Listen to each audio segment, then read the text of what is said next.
Previously on Dandadan, Momo and Vamola ran into the slit-mouthed yokai Reiko Kashima, dragging them into another round of chaos. Though the two managed to survive, the yokai didn't stop tailing Momo once night fell. That night grew even longer when extraterrestrial beings suddenly invaded Earth, signaling that more dangers were on their way to the Ayase residence. The following morning, however, seemed deceptively normal, though after the harrowing night, Momo appeared at breakfast visibly sleep-deprived. Her eyes drooped with exhaustion, her mood prickly, which drew a knowing remark from Seiko, who said she had expected as much. Momo retorted bitterly, saying what frustrated her most wasn't sleeplessness, but how Reiko had toyed with her emotions. Seiko only sighed and explained that it was the yokai's way, using mirrors to peer into people's hearts and exploit their weakness. She advised Momo to push the memory aside and focus on something else, like teaching Vamola how to use chopsticks. Though still annoyed, Momo half-heartedly agreed, but she had another matter on her mind. Reaching into Vamola's kaiju suit, she pulled out the golden ball and asked Turbo Granny if it resembled Okarun's. Turbo Granny glanced at it once before recoiling, insisting it wasn't Okarun's at all, but something entirely different, something hideous that bore the stench of human karma. Her voice turned harsh as she ordered Momo to put it away, refusing to even look at it again. The cryptic response left Momo unsettled, and she found herself wondering aloud how an alien like Vamola could possess something connected to human karma. But there was no time to dwell on it. Soon, she and Vamola set off for school. To help her blend in, Momo had reshaped Vamola's kaiju headgear into a hoodie and given her a matching bag, and the sheer delight on Vamola's face showed how much the gesture meant to her. Once at school, the two split into their classrooms. Momo promptly collapsed onto her desk and fell asleep, while Vamola found herself once again the center of attention as classmates crowded her with questions. Okarun quietly stepped in to help her when he noticed Ira and the others signaling him from the doorway. He slipped out and joined them behind the school. Barely had he asked what was going on when Gigi stepped forward, bracing himself in a stance that looked oddly familiar. Suddenly, he thrust his hands forward, releasing a burst of energy that rippled across the yard, stirring the trees and grass. Everyone froze, wide-eyed at the display. Gigi explained proudly that it was a technique Seiko had taught him, one he'd been secretly practicing. Momo, startled by the revelation, demanded why her grandmother would teach him something so dangerous. Gigi replied earnestly that since he couldn't wield the evil eye's power, he had no choice but to learn this instead if he wanted to be useful. Though all he could manage for now was to bend trees, he swore he'd keep training until he could truly stand beside them. Momo and Okarun celebrated his determination, cheering and dancing around him, though Vamola watched from the side, her expression flickering with emotions she couldn't name. After classes, Momo, Okarun, and Vamola set off together until Momo revealed she had work and asked Okarun to take Vamola home. He agreed without hesitation, but not before Momo, wearing a grumpy scowl, warned him not to do anything inappropriate. Flustered, he could only nod while she walked away. As Okarun and Vamola headed off, Ira and Gigi joined them midway. Curious, Ira asked where Momo was. Okarun explained about her job, which made Ira frown. Wasn't Momo forbidden to be out after 10? He assured her Momo had promised to finish by 9, but Gigi still looked uneasy. At last, Okarun decided he would pick her up later, just to be safe. They parted ways soon after, Ira leaving with Gigi, while Okarun escorted Vamola to the Ayase residence. At the doorstep, he bid her farewell and turned to leave, only to feel a tug at his back. Vamola clutched his hand and spoke his name softly, followed by words he couldn't understand. Flustered, Okarun gently freed himself, apologizing that he couldn't grasp her meaning. Then, almost without thinking, he added that he couldn't marry her because his heart already belonged to Momo. The words froze them both. Silence hung between them before Okarun abruptly bolted, stammering another apology as Vumola called after him. He ran aimlessly, his chest tight, stunned by what had slipped from his mouth. Though not spoken to Momo directly, it was the truth of his heart. The realization weighed so heavily, he screamed in frustration before falling still. Only then, noticing the shift around him. The air warped and darkened. When he looked up, Okarun found himself in a void of empty space. Towering alien creatures materialized one after another, their shapes grotesque and varied, their presence suffocating. A chill crept down his spine as their ominous aura pressed in from all sides. Elsewhere, Gigi and Ira were suddenly ambushed by a squad of exosuit-clad aliens. Ira reacted first, transforming into her acrobatic silky form and leaping into the fray, while Gigi panicked under a hail of rockets and laser fire. She darted toward one attacker, but her kick struck a shimmering barrier that crackled with electricity, shocking her on impact. Before she could recover, a barrage of rockets and a searing laser blast sent her crashing through buildings. Staggering to her feet, pain burning through her body, Ira found herself facing another alien wielding a colossal weapon, humming with electricity. A beam tore toward her, and she barely managed to escape with her life. Sprinting blindly, she spotted Gigi, likewise, fleeing in desperation, chased by a triangular-headed alien that shattered everything around it with rippling shockwaves. Calling out, she told him if he couldn't fight, he should let the evil eye take over, but Gigi shouted back that he couldn't. The evil eye had agreed to fight only Okarun.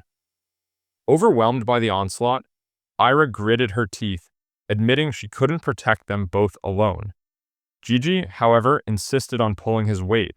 He proposed he'd take care of the sniper-type alien, leaving her the giant one. Ira doubted the plan, but Gigi pressed on, gathering energy in his palms and hurling it forward. The blast struck true, knocking the sniper alien down. Elated by his success, Gigi grinned, yet in his excitement, he failed to notice the shockwave alien closing in. Ira screamed a warning, but it was too late. He launched another attack, only for the shockwave field to rebound it back, slamming into Gigi with brutal force. Blood burst from his lips as the violent impact tore through him. Noticing Gigi was in trouble, Ira, still shielding herself from the barrage of missiles, managed to grab hold of a bucket of cold water from somewhere and hurled it toward him, hoping it would be enough to trigger the evil eye's release. But instead, something unexpected occurred. The metal instantly crumpled and the water evaporated the moment it touched the shockwave field. Gigi collapsed right after, seemingly defeated, but his body shifted unnaturally, startling even the alien as it realized the evil eye had emerged in his place. His gaze radiated irritation and unmistakable bloodlust. Relieved at his arrival, Ira immediately urged him to take down the alien, reminding him that this was the one time he was permitted to fight. Yet instead of helping, the evil eye turned his hostility toward her, refusing to break his word to Okarun and dismissively walking away from the battlefield, muttering idly about what he might have for dinner. Ira tried reasoning with him, warning that unless the suited aliens were defeated, they would never return to the normal world, which brought the evil eye to a halt. But when he turned back, his expression shifted as he saw the shockwave alien, now armed with 6 mechanical arms, tipped with cylindrical weapons looming over him. Before he could fully react, the alien unleashed a relentless assault, repeatedly hammering him with its arms before finishing with a colossal laser blast. The beam tore through everything in its path, flattening buildings and splitting the ground as the evil eye was sent flying, crashing into the distance and left battered and broken. Ira's focus wavered with concern for her ally, and in that distraction, the rifle alien landed a direct hit. She staggered back into the electrical trap field, her body caught in its grip, leaving her vulnerable as missiles rained down and exploded against her until she collapsed, too injured to continue the fight. With both opponents subdued, the exosuit aliens advanced toward their fallen bodies. The missile suit began to open, revealing its pilot, a towering octopus-like creature. Its bulbous eyes surveyed the battlefield, its tone impatient as it remarked on the efficiency of their victory, stressing the urgency of departure before further danger arrived. Yet just as it spoke, its gaze caught the shimmer of Ira's acrobatic silky hair forming a dome around herself and the evil eye. Suspicion rose, and the rifle alien immediately fired through it, only to discover the two figures had vanished. Shock rippled among the group, the octopus struggling to comprehend how she had managed to escape in such a state. Believing they could not have gotten far, he returned to his suit and activated life sign detection, but the scanner frustratingly picked up nothing but strange white orbs. With time pressing, they abandoned the chase, retreating instead as their empty space collapsed, restoring the devastated landscape back to its untouched state, as if nothing had ever transpired. Far from the wreckage, Ira emerged from a manhole, dragging Gigi's unconscious body with her. She stumbled out into the open air, utterly spent, collapsing to the ground as ragged breaths tore through her chest. Her strength was fading, but she forced herself to cling to consciousness, knowing she had to warn the others of their new enemies. Meanwhile, at Okarun's location, explosions thundered across the field as he fought desperately in Turbo Granny's form. A massive robot towered before him, unleashing endless volleys of missiles, but he weaved through every barrage, closing the distance before driving his fist squarely into its weapon system, crushing the launcher into mangled debris. But there was no chance to pause. An 8-armed alien lunged forward, its limbs swinging with destructive force. Yet Okarun's speed outmatched its strikes, slipping past every blow until he countered with a devastating dropkick that sent the alien skidding back. Even before he could steady his footing, another alien rushed in, its movements equally sharp and fast. The two clashed in a blur of fists and kicks, each anticipating the other until at last the alien's counterpunch connected, knocking Okarun violently backward. He staggered up in disbelief, only to feel the air grow unbearably heavy, a suffocating pressure settling as he sensed a towering presence looming behind the agile alien. Okarun's body froze under the weight of dread, and before he could comprehend, the humanoid-like alien closed the gap and struck him directly across the face. Brutal punches and kicks followed in rapid succession, rattling his body and breaking his rhythm until he collapsed to his knees. With one final motion, the towering alien clenched its fist, compressing Okarun's body under invisible force until he collapsed face-first into the dirt, his Turbo Granny form dissolving and leaving him in his fragile, human state.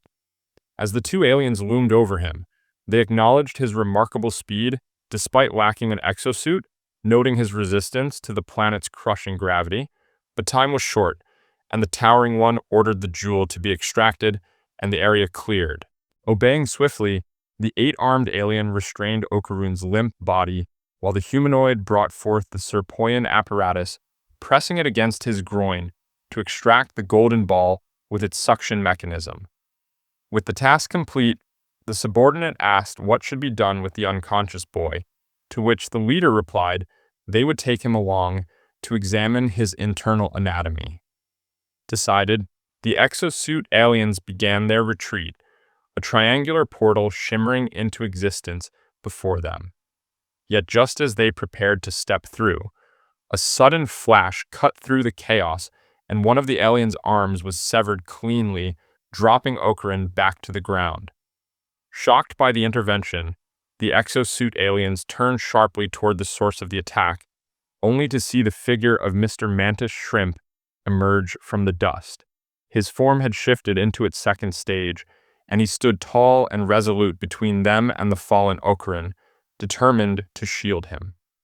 The sudden obstruction irritated the humanoid alien, who moved to strike, but before it could engage, the spatial suit alien halted it with a sharp reminder that there was no time to waste on another battle. Reluctantly, They heeded the order, retreating into the triangular portal, but not before leaving a chilling warning to Mr. Shrimp that he would be their next target. Left with Okarun's collapsed body, Mr. Shrimp reverted to his normal stage and rushed to his side, desperately shaking him in an attempt to wake him. But there was no response. Okarun lay still, his face smeared with blood, his body motionless. Elsewhere, in a maid cafe, Momo worked her shift, the lively chatter of excited customers surrounding her as they eagerly lined up to be served. They cheered as she performed the cafe's iconic sign gesture, some even bickering for her attention. But amid the clamor, a coworker leaned in close and whispered a reminder. It was past 9, and she needed to leave. Realizing the time, Momo panicked. If she didn't get home quickly, Reiko would surely torment her again. She rushed to the exit, apologizing to the disappointed customers left behind. But when she reached the door and pulled at it, it wouldn't budge.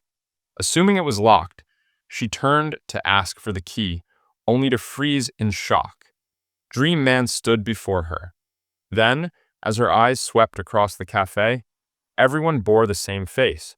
Before she could process what she was seeing, the entire room rose in unison, their hands pressed together in a mock prayer. A violent gust of wind blasted from them, forcing Momo back. She countered with her psychic force, pushing against the crushing current. But as she focused ahead, 2 clones suddenly scuttled along the walls, rushing her from the sides. Reacting swiftly, Momo flung them off their feet, sending them crashing into tables. Yet the diversion proved costly. Plates and utensils flew toward her, pelting her relentlessly, and the preying clones unleashed another crushing force that slammed her against the exit door. Pinned and struggling, Momo tried to resist, but her abilities faltered as the clones closed in, pinning her to the ground. Pain seared through her as their weight bore down, and the lead clone taunted her, declaring resistance futile. They boasted of the planet's abundance of power, reveling in how marvelous their new suits would become. Then, with cold satisfaction, the alien thanked the Serpos for their intelligence, noting how much effort it took to restrain her. But it also admitted their infiltration would not have been possible without Vumola. The name made Momo's blood run cold. Stunned, she demanded to know what they meant. The clone explained that Vumola had been their advance party, leading them here from the start.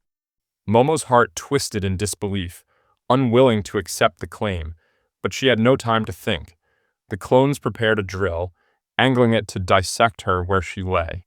Just before the blow could land, a sudden force field exploded outward, blasting the clones away. Momo blinked in shock and looked up, stunned to see a Serpo stepping forward, its scarred face setting it apart from the others.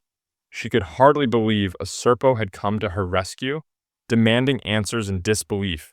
But instead of an explanation, it shoved an iron into her hands and barked at her to press the clones' faces with it.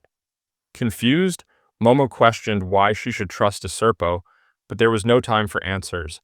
The clones charged again, and in desperation, she did as instructed. Together with the Serpo, they pressed the hot iron against one of the clones' faces. To her shock, its features warped, shifting from Dream Man's visage back into the form of a normal Serpo. Barely given a moment to breathe, she watched as the newly freed Serpo immediately joined forces with the scarred one. In perfect sync, the two executed their 6 sensory organs attack, knocking down waves of clones. Still trying to comprehend, Momo demanded to know what was happening, and the scarred Serpo quickly explained. The attackers weren't truly Serpos, but clones whose data had been stolen and overwritten by mysterious beings who appeared one day and robbed them of everything. They had never encountered such enemies before. Momo snapped back that explanations could wait. They had to fight first. As if to answer, another clone lunged at her, and she reflexively slammed the iron against its face, reverting it into its original form. With 3 Serpos now at her side, they struck their squat pose together, unleashing a crushing unseen force that wiped out swaths of clones. Momo added her psychic power, turning more of the fakes back into serpos as the battle raged. The numbers now nearly equal, close combat erupted in the cafe. Momo joined in, kicking one clone squarely across the room. But amid the chaos, her eyes caught something dreadful, a creature clinging to the ceiling, its head shaped grotesquely like a spinning fidget toy. Panic surged as she cried out, and one of the serpos immediately struck a pose, unleashing the 6 sensory organs attack. Yet to their horror, the energy passed harmlessly through the creature and shattered the ceiling. Momo's shock deepened, but she had no time to think. Spikes shot from the creature, skewering the serpo where it stood, transforming it into a twisted clone with the same spinning head. Without hesitation, it turned on Momo, unleashing the serpo's signature attack and blasting her across the room. 2 of the remaining serpos rushed to her side and quickly ironed the corrupted one back to normal, but before relief could sink in, the ceiling creature lashed again. Its spikes impaled the 2 rescuers, warping them into its own monstrous likeness. The transformed serpos then turned on their ally, attacking mercilessly. Momo's heart pounded in disbelief as she dodged strike after strike. She retaliated with chairs, but each object passed cleanly through the creature, leaving it unfazed. Desperation clawed at her until the scarred serpo, still standing by her side, shouted the truth. The creature, it explained, was not in their dimension. Its attacks crossed into theirs, but theirs could not reach it. It was a predator from another plane. Momo froze at the revelation, realizing the hopelessness of the fight. She demanded to know what could be done, but the serpo answered firmly. Their kind could not reach the monster, but she could. With her paranormal abilities, she was the only one capable of interfering with it. If she did not act quickly, they would all be annihilated. That's it for the second episode of Dandadan Season 3. Stay tuned. More episodes are on the way. Hit the subscribe button and turn on notifications so you don't miss episode 3 when it drops. I'll see you soon with a brand new chapter.